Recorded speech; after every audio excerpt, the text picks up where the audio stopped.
Checkity check check check. Checkity check check check. Checkity check check check. Checkity check check check.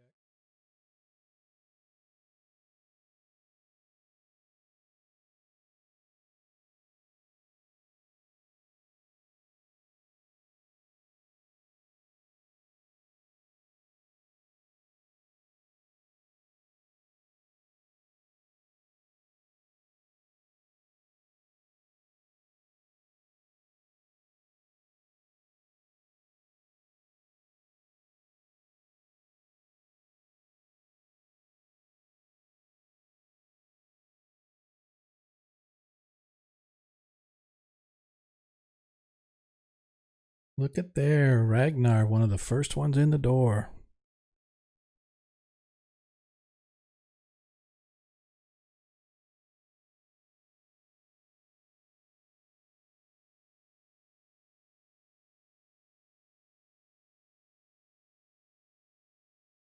Can you hear me, sir? Or are you not listening? What was that? Nothing. I was just checking to see if my mic was working and you were ignoring me. It's okay. Oh, I thought you were talking to stream. No. Nope. I just happened to see you pop into Discord, so I did start streaming just so I could check out there, but Ooh. Monk. It's the monkey. It's the monkey. Yeah, Sheddy. What you doing? Yeah, Sheddy. What you doing? Thought you had to go get your sister. Did you decide that she wasn't worth the effort? we get home. We just got home. Oh, okay. Normally she has to wait for calls. Oh, you're online already. My bad. No, that's good. That's fine. I was just doing it for audio checks too, to make sure that I could hear you guys as well as me. Well, I can hear you. Well, I can hear you. Like oh my gosh! Don't ever get your breaker box changed. I agree. Just let it rot out, short out, and set your house on fire. It's much easier. It's much easier to collect the insurance.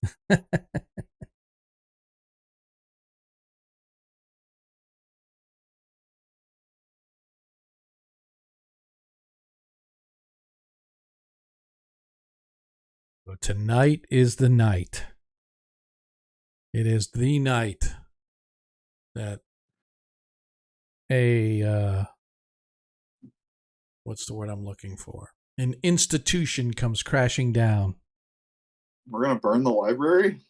No. Tonight, officially, Paviskro is going to be written out of our story. He steps on a plate and he gets teleported. No, Shit. more like steps on a bomb and he gets blown into bits. Ooh, can I have his shoes? No. This is just a magic trick for him. Exactly. But that's okay. The four of you shall continue onward to solve this mystery of Ragnar's family. You guys are getting close, I'm telling you. Ooh, what's that? It's got spiky, pointy things. The three of you will. The three of you will continue. Yeah, I never liked him anyway. I'm out of here. The two of you continue on to finish Ragnar's story. Hey, nerd, tell me how this works. We're in the magic library. You need to tell me. Oh, man. All right. Okay, so if I get confused, which is like not surprising, I'm playing a third campaign now. Come on, man. I can't It's hardly every other Saturday, so it's offshoot of this Saturday. I can't even even get you to pay attention to the two that you're in with me. I know, You're gonna play a third. Yeah, but it's an in-person live, and I'm playing Tace, which is Tariq's dad. And we're doing what's it called? The Ravenloft one? Curse of Strahd. Yeah, man. Nice.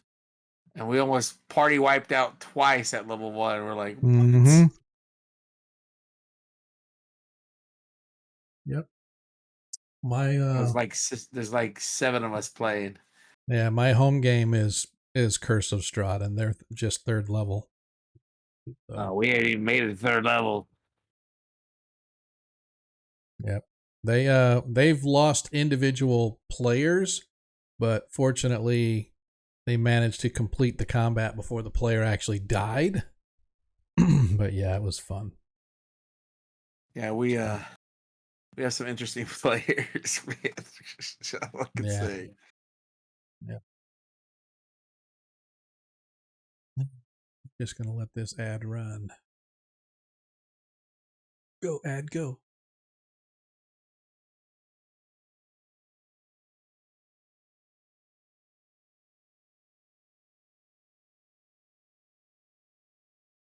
Oh yeah, and then we just got noticed we got to boil your water in the whole city. Some knucklehead was drilling, and he drilled into the main water line.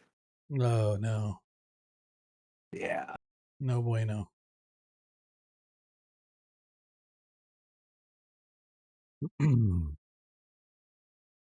Gotta like it, man. Gotta like it. He turned you up. You guys are like soft.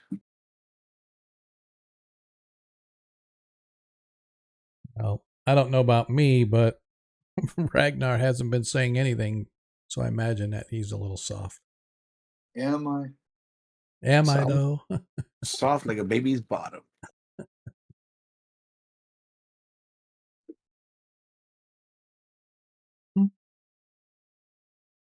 I hope I'm ready for tonight. You are ready. We shall see. I'm just waiting for the ad to get done before we start. Oh, great, man. For now, Founder just kicked me. I'm just kidding. Yeah, that's why I didn't show up Monday. It wasn't expected. It was just we didn't get our power on until about 9:15 and again. It's all good. No big deal. Yeah. We just told them that we didn't need the Vorpal blade, so. Yeah, that's what I heard. Yep. You guys are getting ready to go to a place of the Paladin's going to have so much fun. Yeah, so much fun. I already know, man. Right in the middle of IU's downtown backyard. Yeah, I already know. I'm well, Well, at least I'll get to use my horse at my funeral. Yeah. He can carry the cart with my body on it.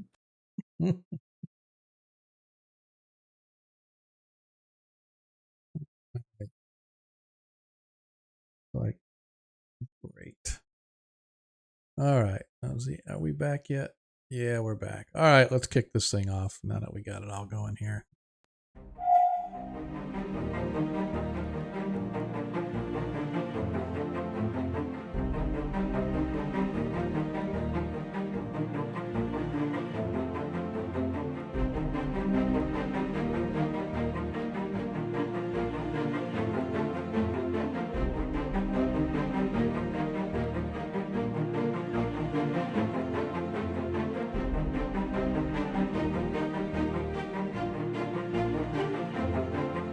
Take my shoes off.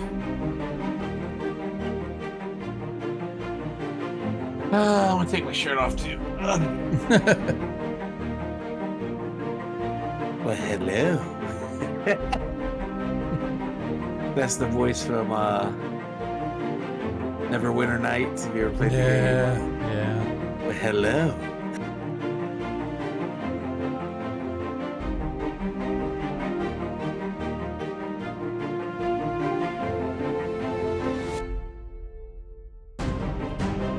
I used to love the voiceover from Age of Empires. You put the numbers in. Yeah. Start the game already.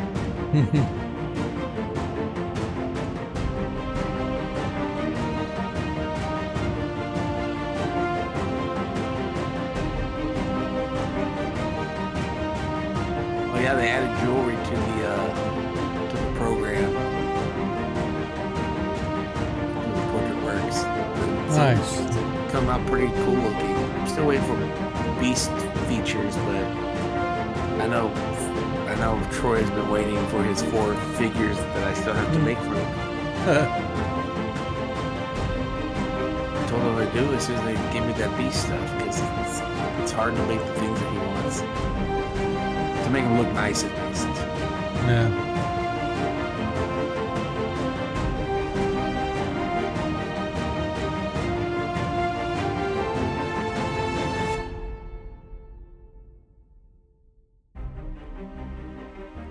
Right, Paul? That's what I say. No, I was responding to Paul's comment. Yeah, I saw it. I laughed earlier. I think he's got a point. I think Tarikas should just, Zadkiel should just walk out there and go, F you! I double dog dare you. Yeah. I already knew this was going to be a tough one because of the, I was like, all the undead. I was like, oh, this is going to be the thing. I don't know about undead. Give me just a second here. Hang on a second. Let me go to Looks like my camera didn't fire up because I reset everything. And of course, I checked it earlier, but I didn't check it when I reset it. So let's deactivate, activate, and see what we got. That works usually. Deactivate, activate. What happened? Is yours plugged in? Yeah, it's plugged in. Okay, so we'll just go here. Right, so there it is. It just there goes. Yeah, it just doesn't have the faded background like I like, but that's all right. No big deal. There's something wrong with my NVIDIA. Grizzly Adams. Yeah, my NVIDIA was doing something stupid, so that's all right. Hello, everybody. Welcome to tonight's show. You know who I am. I know who you are. But if you happen to be new here, welcome. Old folks, welcome back. That's you, Paul. Paul, my moderator now. Paul got a promotion on Monday because if anybody was willing to stick around through that entire shit show that happened Monday on this stream, they deserve a promotion. And so we gave him one. We said, dude, go out there with your band hammer and have at it. And he was playing whack-a-mole with all the stupid people coming through. So, well, he was thinking about playing whack-a-mole. We didn't really have any issues with spammers, but boy, did we have some serious stream issues. I felt so bad for people that hung around for Monday's stream, and I will continue to apologize for it because we did nothing for the game. It was all kind of going through and sorting out, and they have all the items in their backpack and bags of holding, and we had to get all that sorted out and whatnot. And so I was hoping to get that knocked out in like the first 20 minutes of the game. Yeah, I was hoping that would happen the first 20 minutes of game, but it took literally about 2 hours, 2.5 hours almost for them to get through everything. And so we accomplished absolutely nothing on that stream. Then, of course, all the technical issues that we were having. So hopefully tonight will be a little smoother, a little better. I will say as of this moment as we speak, only 2 of our players are here, and that is Ragnar and Tarikas. Although Nilo and Ethan are on their way. They just said they would be late. Ethan said he'd probably be here about 8 o'clock our time, so that's about half hour from now. Nilo coming home from work and got stuck, decided to grab some groceries as well. So, you know, they got to have their priorities. Do they want to game with us and have a good time, or they want to eat?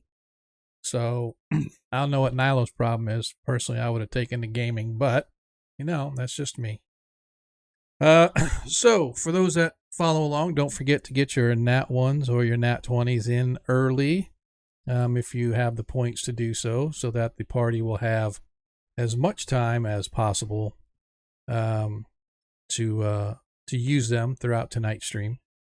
Also, if you would like to help support the stream as well as help the players out, for every 200 bits that you cheer, you can grant advantage to the player or of course myself, the player of choice or the DM. And those do carry over from stream to stream because, as I always say, if you're willing to spend your money to help support stream, least I can do is let the players carry around their advantages wherever they go. And currently, Paviskro has one, Ragnar has one, Ethan has one, the DM has one, and Tarikas has four. 4 advantages that you can use anytime during the game for any dice roll, whether it's other than damage, whether it's an attack or an ability check or a saving throw or whatever.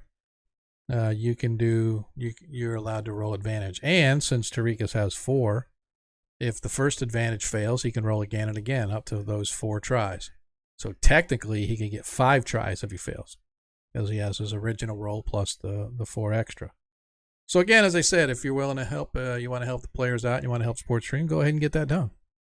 If you've been following along, a little backstory to what we've been doing. A while back, as the party was finishing up with helping out Nilo and her family issues, it was discovered that Ragnar's aunt and little brother went missing. And so, long story short, they tracked down where they went and what happened. His brother ended up having been killed by some bandits and brigands that were attacking, and essentially, if you want to call it slave trade, you can. They were grabbing merchants and travelers off the highway for whatever purpose they were. As we said, probably slavers or something like that. But they traced his aunt and little brother to one of these set of brigands and bandits, and there they found his brother had died, but they found his aunt. Well, his aunt was, according to the family, she was looking for new trade routes, being a merchant, looking for new trade routes out of Paranland into some of the local regions. And she apparently was looking down south, and we're gonna, easier routes obviously means less money spent, means more profit. Well, come to find out that his aunt wasn't really doing that, that she had been part of a spy network back in the Greyhawk Wars, and there was a legend of an old dwarven clan by the name of the Kund clan. Hey, Cardman, I know. 2 streams in a week. Who'd have thunk it? I wouldn't call Monday a stream, but, it is what it is. So anyway, there was this legend of an old dwarven clan called the Kund clan, Kuhnd, that populated the entire western mountains of Paranland. And way back in the day, centuries and centuries ago, this dwarven clan was basically evicted from the mountains through a series of attacks coming from the Underdark.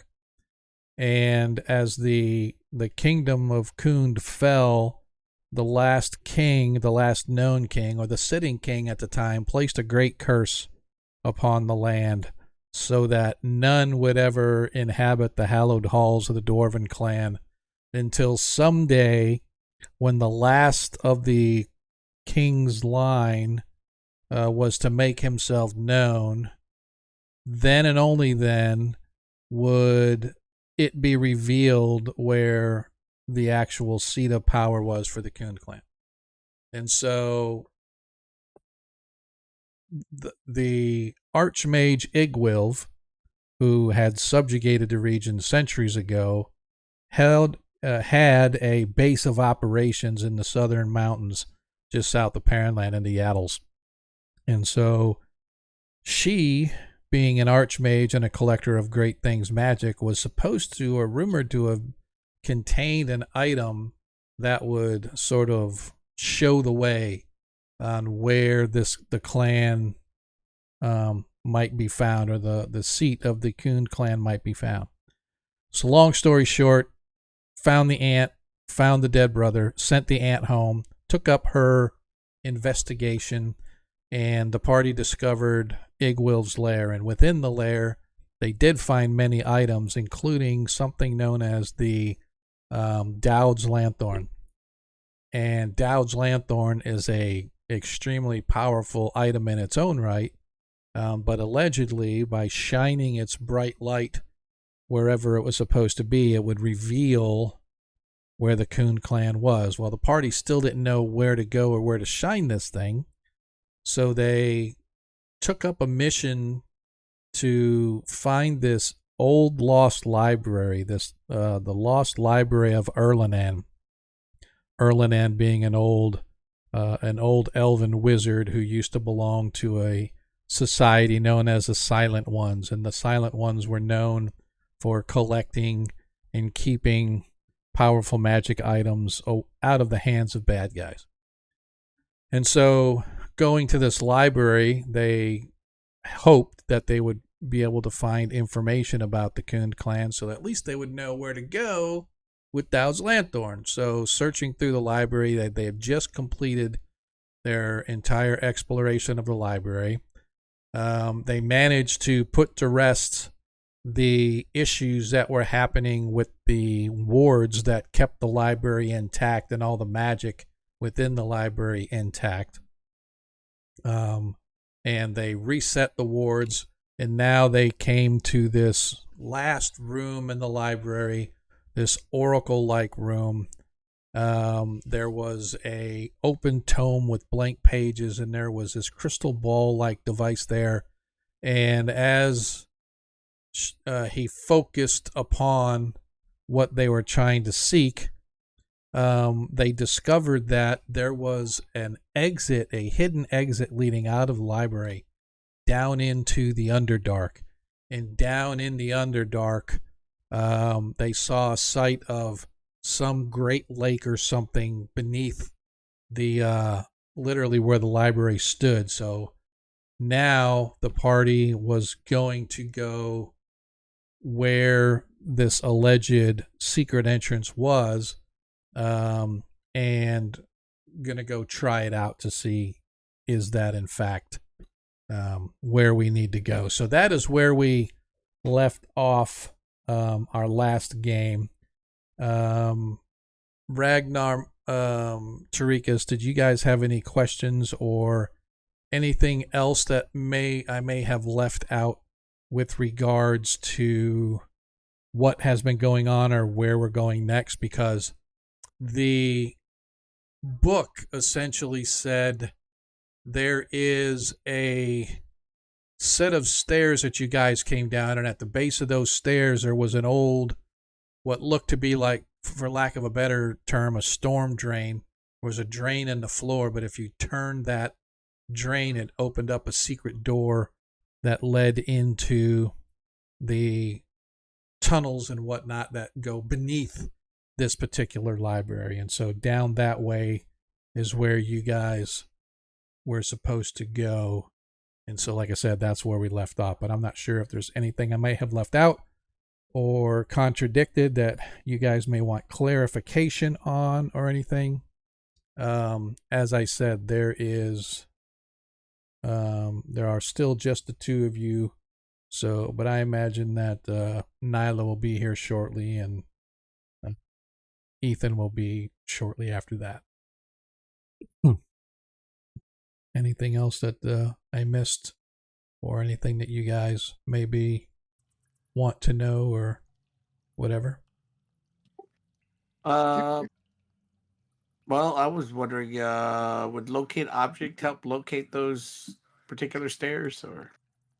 Well, you guys kind of know it. It actually, when you were looking through, the person looking through the crystal ball, there was a quill pen that came up and started drawing and doodling and stuff on these pages, and it drew a picture of exactly where you guys needed to go. And it's essentially the first room that you guys came through that had all the flying books and papers and everything everywhere. The stairs that lead out of that room, excuse me, at the bottom of those stairs, there's like a little, I don't know, a hallway, or it's not even a hallway, it's just a space to the right of the stairs. And at the back of this little space, you remember seeing this drain. Nilo especially remembered because she had asked about it when you guys came down the stairs. But there's just like this drain in the floor that apparently isn't really a drain. It's just sort of a key or a unlocking mechanism that if you turn it, it opens up the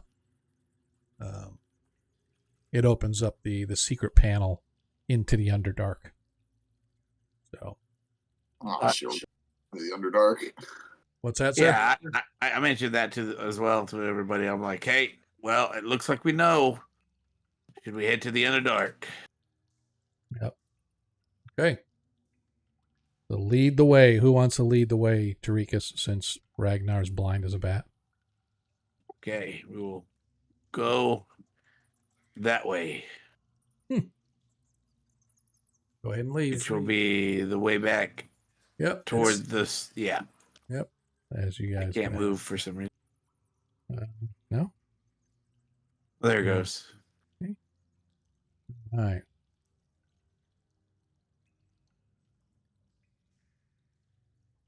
And I am just going to leave the other two back there. I'll just move Proviskro until... Oops, I guess I should bring this.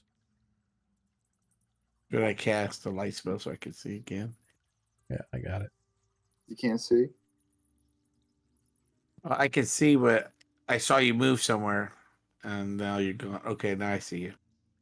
Yep. All right.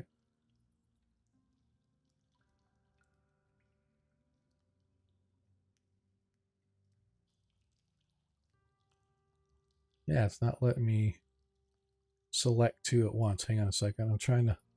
There we go. Okay.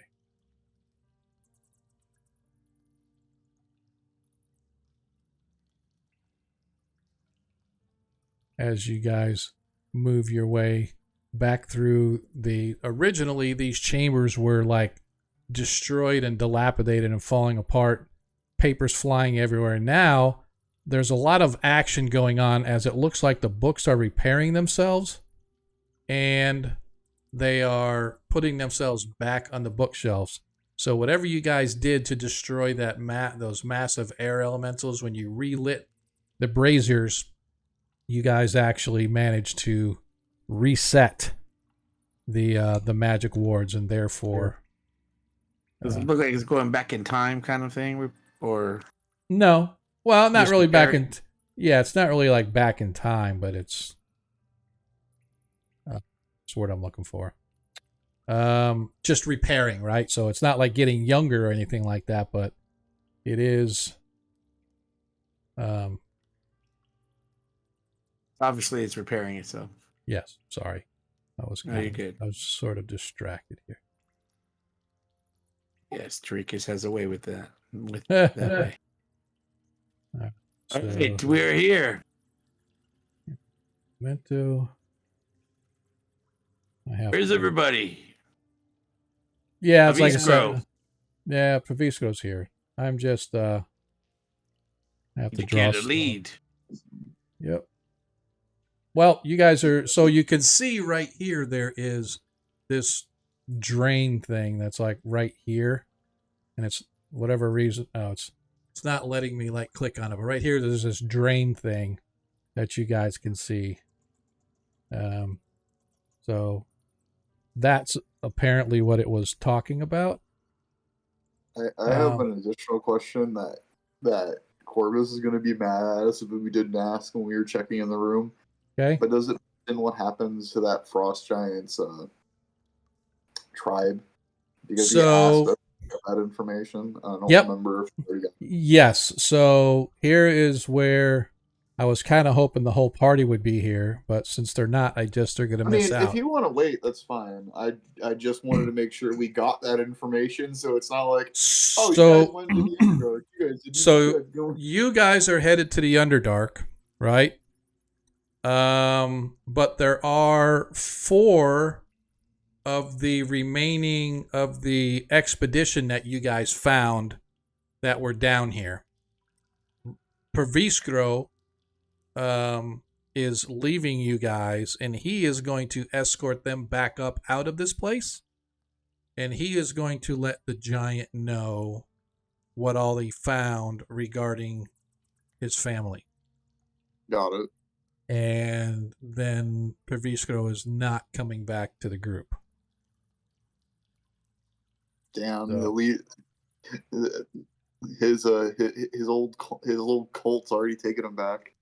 Well, let's not say they're taking them back, but let's just say that you don't know what happened to Perviskro. And the reason I'm doing it this way is I want to give Perviskro perhaps in the future the opportunity to come back. But as of right now, he is going to leave his drift globe with you guys so that you can have the light. But he is going to leave the group, and he is going to depart to escort the guys back out of the library and into, or back home, I should say. So anyway, this is where we're going to go. So going forward, there's going to be 3 of you. And I have to, I'm gotta move you here real quick, Ragnar. Sorry. So who can check for traps? So I am going to assign the drift globe as far as ownership away from him, and so now Nilo has control of the drift globe. So keeping it with the party that you guys. So anyway, anybody can really check for kind of traps. All you have to do is give me an investigation check. Yes, I would like to, because it doesn't look like it could be just inviting just that easily. Okay. Perviskro, before you go, give me guidance. You're a cleric. Yeah, but I don't have it. Yeah. That's all your own fault, my boy. Wow. Well, I mean, I could take this. Searching around, you do not find any apparent traps, but you can see that this drain, there's no hole under it. There's no like piping under it. It's just a fake drain set on a track, and it has sort of like crossing bars on it. It looks like you can grab the bars and turn it in its track. All right. Yeah. You find nothing else. Oh, I was looking for traps, but okay. Yeah. So I said you did look for traps. The first one you already saw, that was Ragnar. Sorry, Ragnar found no traps, and neither did you, Tarikas. Mm.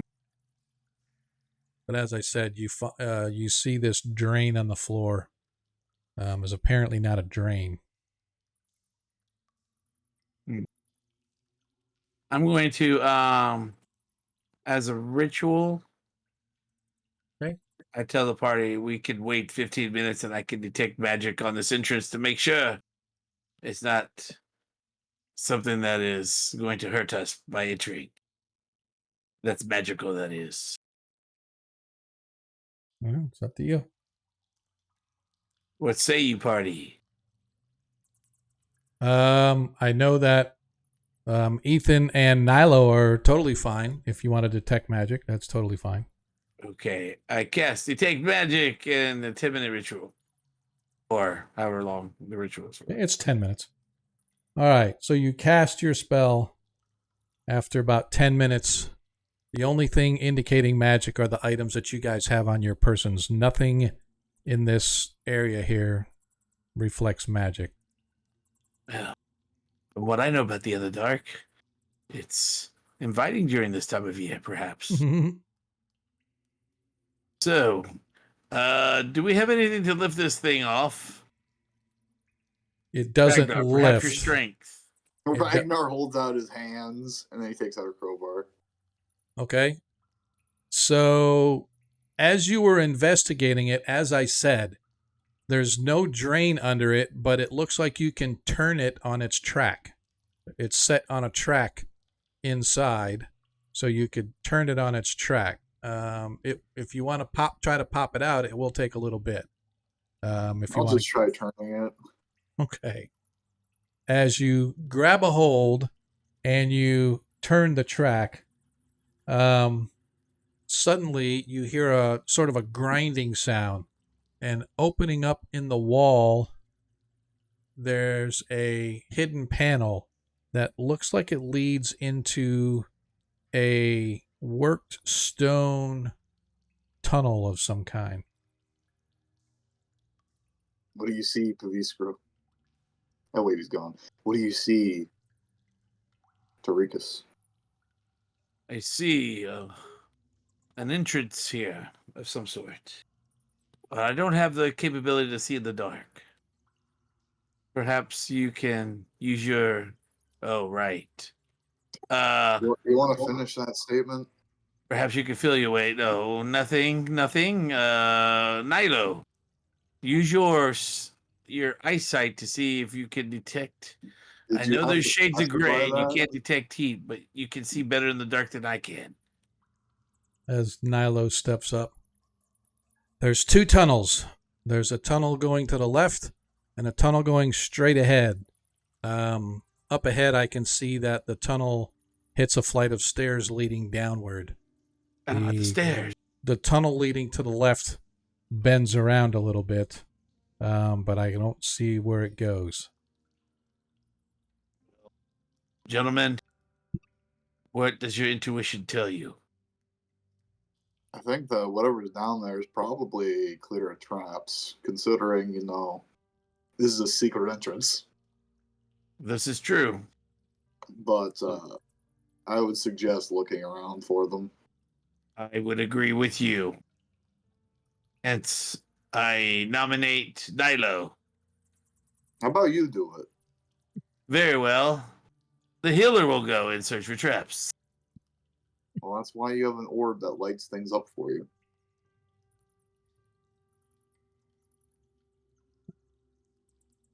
I am going to cast Spare the Dying on myself.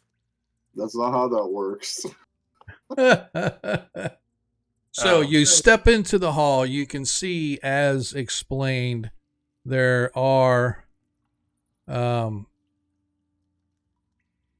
there's a tunnel going like down this direction.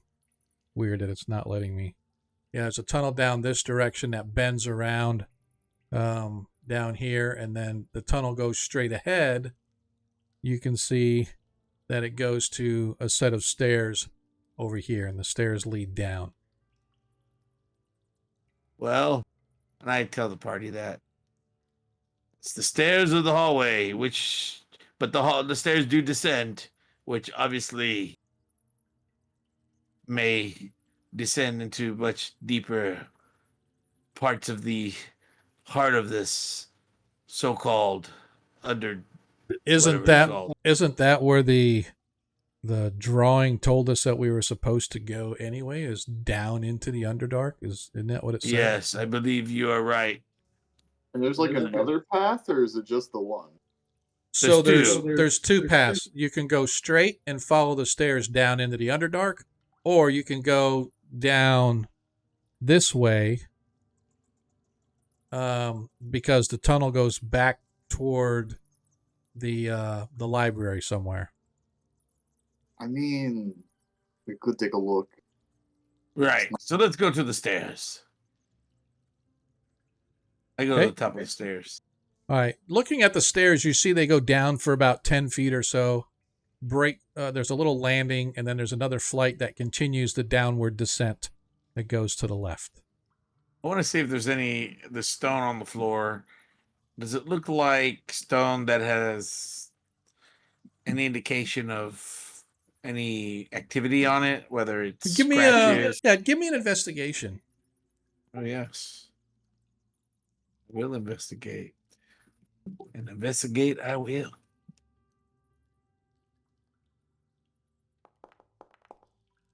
So looking, you see that there has been recent activity here, and you sort of chuckle to yourself because they're goblin tracks.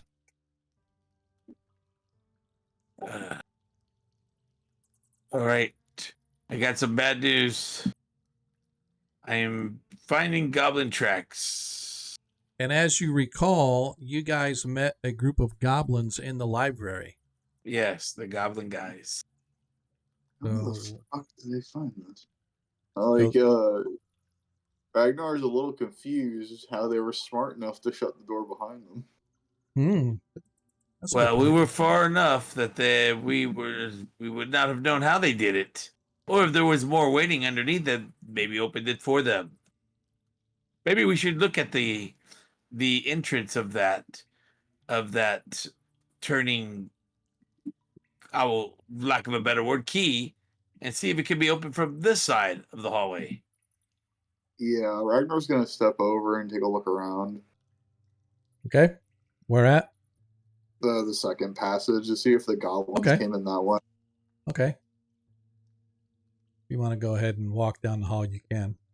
Oh, is that a hallway? Yeah, it is. Yeah, it is. It's not really drawn on the map. They didn't do it very good drawing it on the map, but you can see that the hall goes straight, eventually turning left, runs for about 20 feet or so, and it goes up another flight of stairs.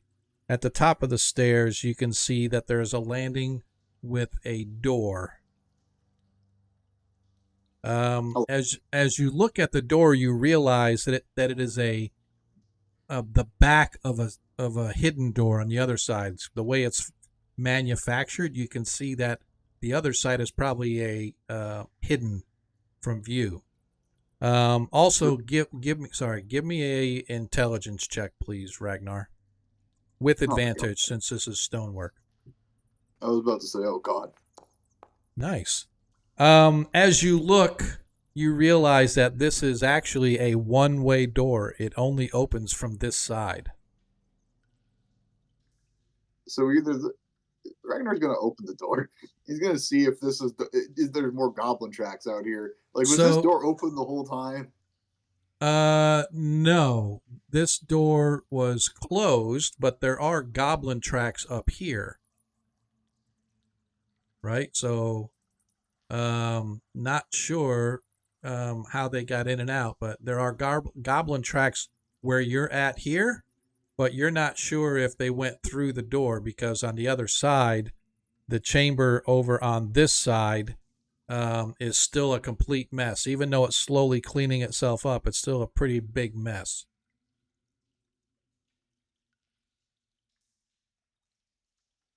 Ragnar just comes back. I have no idea how they did that.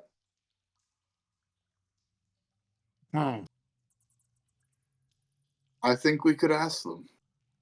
We could if we could find them. Perhaps the answer lies at the bottom of these stairs. Then let's go. Because the trail seems to be going down that way with their tracks. I know. I can smell them. They smell terrible, like a wet dog. Yeah. Wait a minute. That's just Tharikus. The goblins smell different.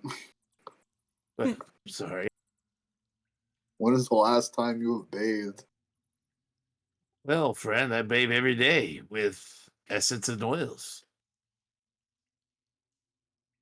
That doesn't clean dirt off you. All right. Where are we going? Down the stairs. All right. Let us head down the stairs. Good sir. All right. As you head down the stairs, as I said, they descend for maybe 10 feet or so, hit a landing, and then break to the left and descend for another 15 or 20 feet or so. As you work your way down, at the bottom of this set of stairs, the stairs open into some sort of a chasm. There is a thin trail, or a thin ledge. It's about 5 feet wide, but begins to open up on the other side. There's a steep wall on the right, but there's a steep drop of about 60 feet into a chasm down below off to the left. But you can see that the tunnel itself continues to descend.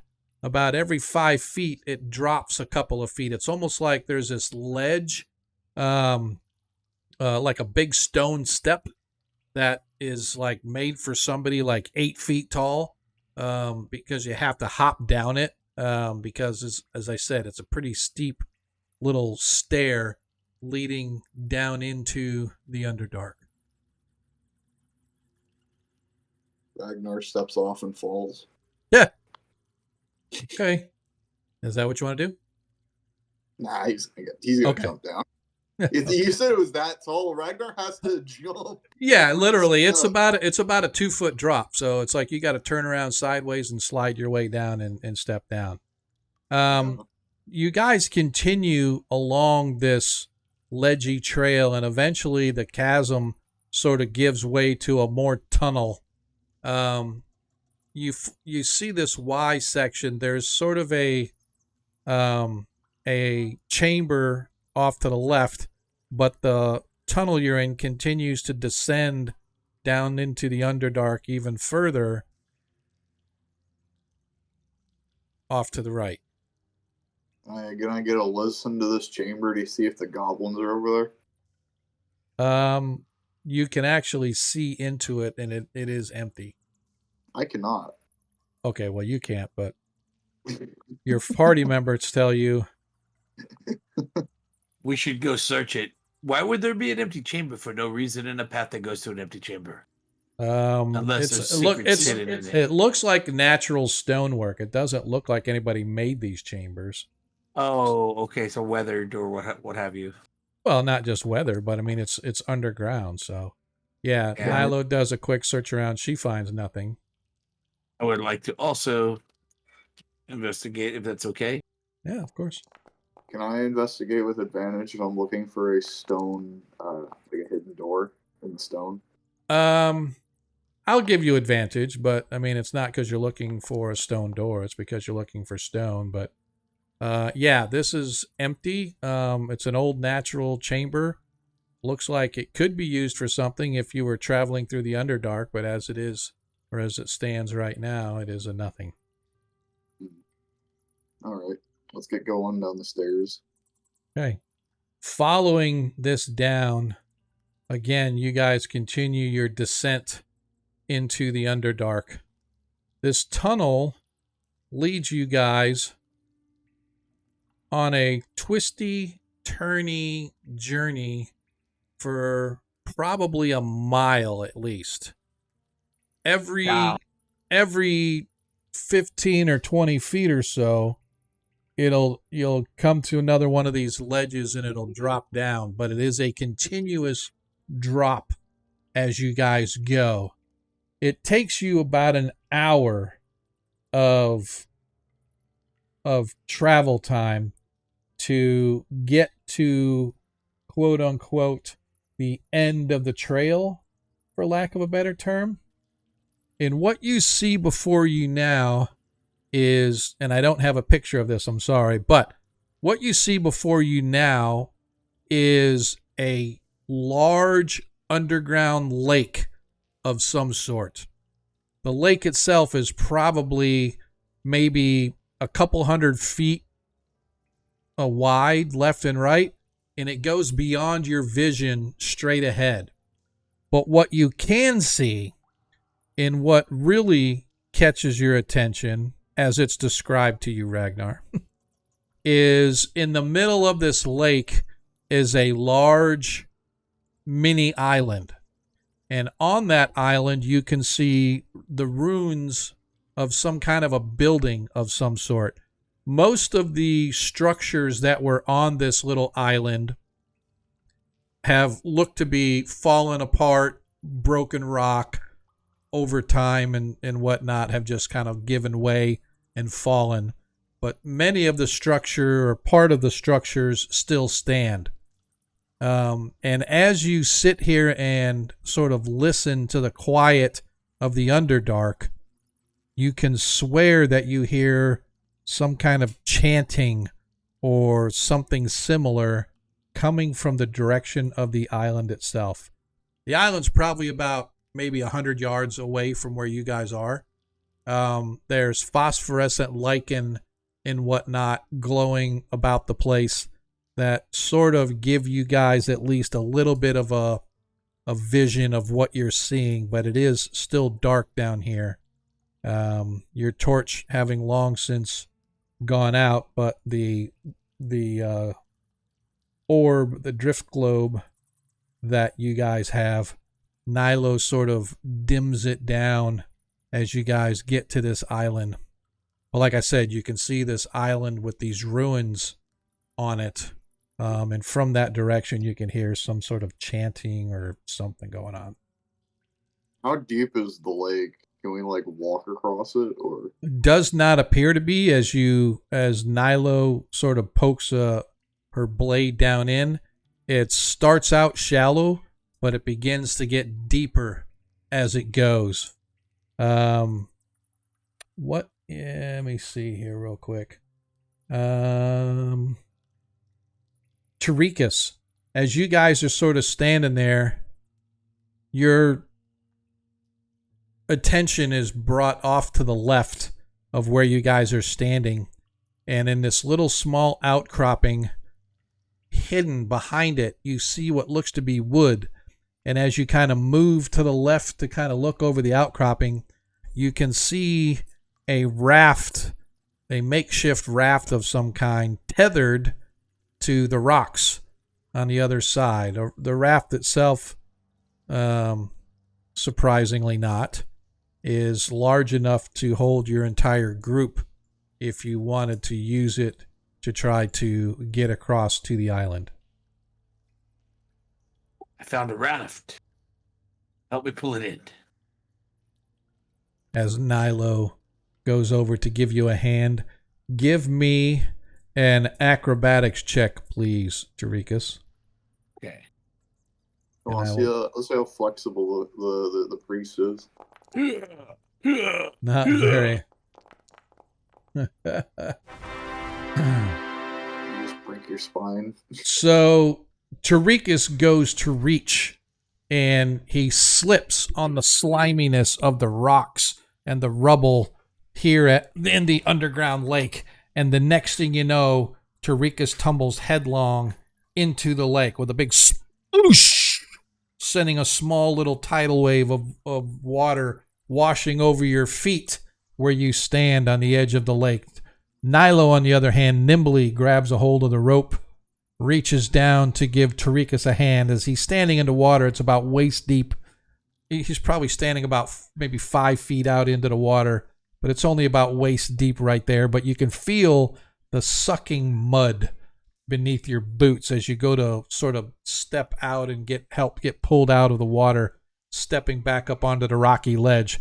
You can feel the mud just sort of on your boots as you sort of lift them up out of the muck and the grime to stand back up on the ledge of the rocks. And as you take better stock, you realize that this whole place is sort of covered with this sliminess of, maybe it's like seaweed, or maybe it's like the mud itself, but the entire place sort of glimmers slightly with this slimy muck, that almost like a slimy coating on the rocks and everything. But that being said, you guys do now have this makeshift raft that you're able to stand upon and use if you want to somehow, some way, paddle your way or pull your way over to the island.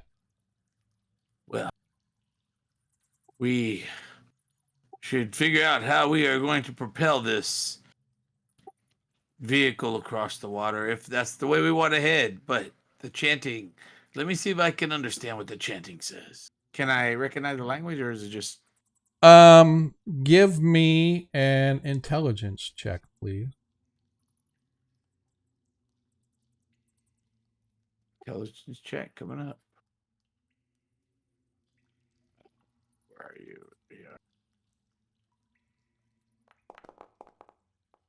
Yeah, it's almost impossible for you to decipher. It's so muted and muffled that you're unsure of what it is.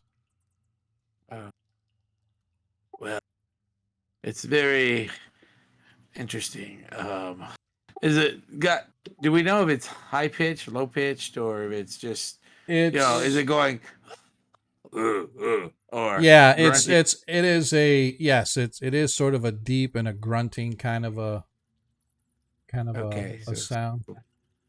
I tell the party, well, it's Probably very not. low sounding, and as we know in our world, things with low voices are big. So Looks up at you. Say again. Ragnar looks up at you. Yeah. Very funny, right? Okay, so I say, well, the raft is our only way to venture forward, so let's do this. Well, All I'm right. guessing considering that's probably the goblins. Probably. Well, All right. no one says that we have to fight the goblins. We could probably talk to them. After all, I'm Tarikas. The goblins are your I worship friends. St. Cuthbert. Perhaps they like St. Cuthbert. I wouldn't suggest so if they're in the Underdark conducting a secret ritual. Oh, well, then it might be our duty to dispel this evil. Then, perhaps. But what is your opinion on the matter? I don't know, but I know that if Exactly. we approach them, we'll probably end up killing them. Well, the answer is not always. The solution is not always with the sword or the hammer. It's not always, but it's certainly very flexible. Mm-hmm. Okay. Well, let us. Well, we can't go back up. I mean, we can do what we want, but we this is where we are now, and we're trying to solve the. We're trying to. Our goal is to solve the whole, this riddle of the Sphinx deal with Nilos and your involvement of the story. Let us continue with the raft. And I get on the raft and I help whoever else is coming on the raft. Okay. Everybody give me an acrobatics check, please. Acrobatics. Yeah. I'm carrying this team. Oh yeah, I guess I should do Nilo. Let me Rikus, put your back into it. I said put your back into it. Twist your spine like it's a slinky. This is hilarious.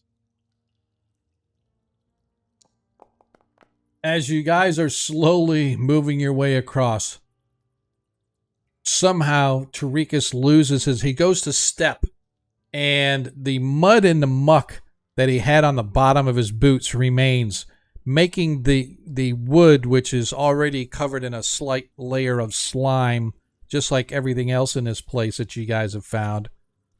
His foot slips, and once again, Ragnar goes tumbling into the water. This time, the water is much deeper than when he did it the first time, and he immediately goes below water.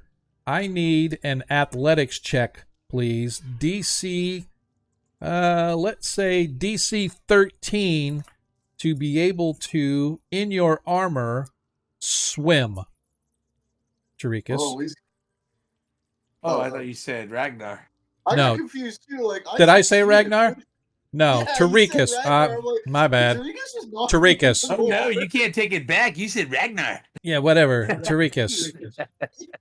Tarikas once again goes tumbling into the water, complete full of armor. Oh no, you are unable to swim. Advantage. Why would you have advantage? Oh. I don't understand. Why would you have advantage? I don't. Okay. So, wearing your scale mail and your shield in your arm, you are unable to keep yourself afloat, and you begin sinking down into the water. So we're going to have to go with the drowning rules here. You are able to hold your breath 1 minute for each one of your constitution bonuses. So you get a +4. No, I'm sorry. Your con is a... yeah, that's right. It's +4. Yep, your con's +4. So you're able to hold your breath for 4 minutes before you begin to drown. And so that gives you plenty of time. But you are going to have to... the party is going to have to decide what they are going to do. You guys watch as... And I'm going to put on this just because I want it to be a little more exciting. As you guys watch Tarikas disappear from the water, he's trying to splash up for just a second, unable to hold himself. You see that his shield and his mace in his hand, or whatever he's got in his hand, are unable to sort of keep him afloat, and he sinks down below the water. And you watch as his eyes go a little wide as he takes a quick, huge breath, holding it as he dips beneath the water. What do you want to do?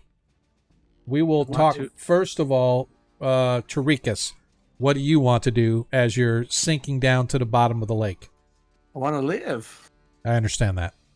So I'll do what I can to live. All right. So whatever it is you need me to do. Well, that's up to you.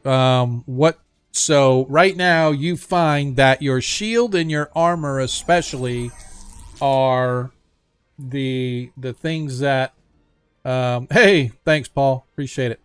Oh, he gave 200. Let's go and see. As my ADD kicks in, Paul kicked 200. And now, actually, yeah. So now he has another. So you used one of your advantages. I'm sorry, I forgot. You can use your advantage. So Tarikas used one of his advantages. Now Paul gave him one back. So Tarikas, you still have 4 more tries if you want to try again to get DC 13. So you've got 4 additional rolls that you have available to use if you want to use them, or you just want to, because the first thing you think of is you're going to have to let go of your shield and you're going to have to strip yourself out of your armor. So what do you want me to do? Roll advantages? No, it's up to you. It's your choice what you want to do. You have the choice of using your advantages to try to get a DC 13.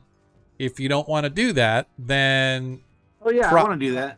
Okay, so go ahead and roll a athletics check, please. As you... Oh, sorry, that was acrobatics. All right, well, what would have it been for athletics? +1 more. All right, so you rolled an 11, so that still failed. So okay. You've got 3 more tries. And was I supposed to roll athletics all this time, or was it acrobatics? No, it was athletics. That's what I said. Oh, because I rolled. I don't know what I rolled before, but right. Yeah, it was still below what you needed. 22. All right, as you use, so you have 2 left. You guys watch as Tarikas, you actually hit the bottom of the lake, and it's probably about maybe 10 feet.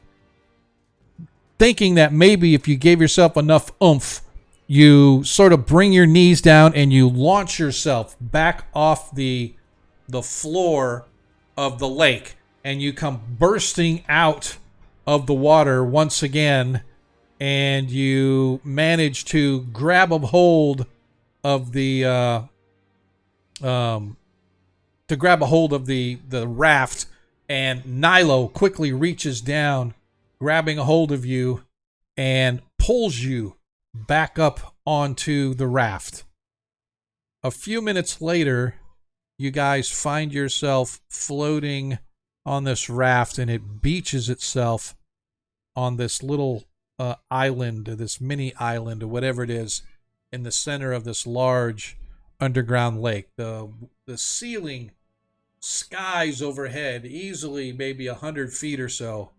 as these ancient runes covered in dirt, muck, and slime mostly collapse, but several sections of the structures that used to make up these ruins, whatever they were, still remain standing. You can hear this chanting going on as you guys, as I said, as you sort of find yourself beached up on here. You can see through the break in the wall right around here. You can see that the hill sort of slopes up, and there's this huge, massive obelisk sort of dominating the center of these runes that you guys have come across. And gathered around the runes, chanting and mumbling and sort of swaying back and forth, almost as if they're praying to it. Almost as if they are praying to it. You can see what look to be fish creatures of some kind. Shahuagin, for sure. You're not sure what the other creatures are, but there's probably 8 or 9 of them. Like 6 or 7 of the Shahuagin and 2 of these rather really large creatures. Somebody give me a nature check.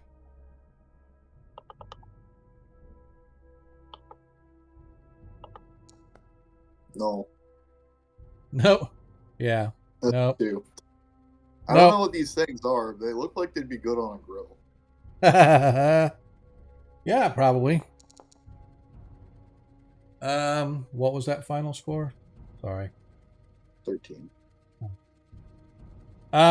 So you can see that these creatures, I'm trying to see if they give a description here. Let me see if I can go this way and show you what they look like. I don't know if it'll show them as I eat my can of sardines. I don't know if it'll show in the VTT or not, but I was hoping it would. Doesn't look like. Let's see if... That's weird. Why didn't it display? It's kind of... maybe not. Anyway, they look, to you, they look almost like giant crayfish of some kind. I was trying to look and see if in the thing here they give any kind of a description, but they really don't. Yeah, it's the best I can give you is they just look like these large multi-legged kind of... I'm going to post this in Discord so you guys can kind of see. Because I want you guys to actually kind of get a look at what they look like. So I just posted it in Discord if you guys want to take a look. That's kind of what the large sort of crayfish kind of things look like. They're definitely large creatures. And as I said, the other ones you recognize as Shahuagin, which is weird. They're usually in oceans, but really any waterway you can find them. But you see there's probably... Oh, there, finally. Showed here. My bad. There it is. It was popping up in the DM's version, but it wasn't showing in this version. So that one there. And then let me see if I can find the... I'll give this a who again for those that have never seen a... Oh, I had an animated thing of them. Oh, yeah? See if it shows on there. We go. And this is the Shahuagin, so that's what the two creatures look like. The Shahuagin and the other creature that is with them. But what's interesting, as I said, is they have their backs to you, and you can see that they are praying and chanting to whatever this obelisk thing is. Do I recognize them, what they're saying now? No, it's some language you've never heard before. Oh.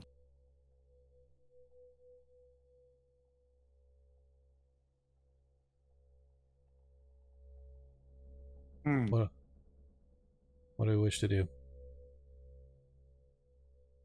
Rikus, do they look friendly? That's a no. I don't want like to judge a book by its cover, but they haven't noticed us, and so I would say they look armed, but as I know of religious doings, this is probably a sacred ritual. We should not disturb them while they're ritualizing. What are they doing? Oh, they're saying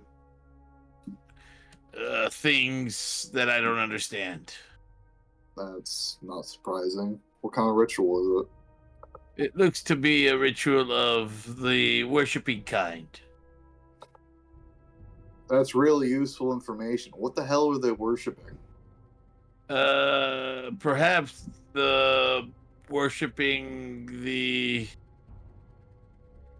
And I try to think of something that might make sense. Do I see any like statues or stones or something that they're worshiping, or a shrine or something? So, as you guys are looking around, this looks to be like some kind of an ancient structure, alien looking, not alien like sci-fi, but just strange architecture. Maybe it was a fort, or like you said, maybe a gathering place for worshiping or whatever. But anyway, it sort of stands here. You can see that there's broken structures over to the right and left that you can see lead to the interior. You can see the walls around here are broken in various places, allowing you guys sort of access to the interior. The creatures themselves are standing around this tall obelisk, what appears to be a huge stone edifice that has very strange and archaic glyphs sort of carved all over it.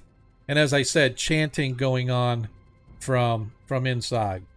I'm gonna try and move forward slowly and mimic their chanting. If they're going, whatever, like bagooga booga, I'm gonna go ugga booga ugga, but very low tone, and as I approach them, and I'm gonna say it. I guess I'll say it in abyssal. It's a sound, so I'm just gonna imitate the sound as best I can. Okay. And move slowly forward in a peaceful gesture, a non-aggressive gesture, as if I'm a worshiper as well. As I'm only trying to make peace, not war. Right. As I wish to make war. Yep. As you move your way forward toward them, one of them apparently hears you, turns, lets out a guttural yell, grabs a spear. The remaining of the creatures all stop their chanting, immediately looking in your direction, grabbing their spears, clicking their giant pinchers together, and with an almost simultaneous howl, they all come rushing at you. Okay, I stop and I stop to stop approaching them, and I stop saying what I'm saying with my hands down. Okay. And my item, shield's still my wrist or whatever, but I'm like, roll for initiative as they look hostile. Oh man! See what you did, Deglin? Deglin's our Monday night game, but that's fine. Oh. Where is it? Where's initiative? How do we roll initiative off these sheets? Yeah, I'm looking too. There it is. It's right underneath the name on the left. There's a little thing that says initiative.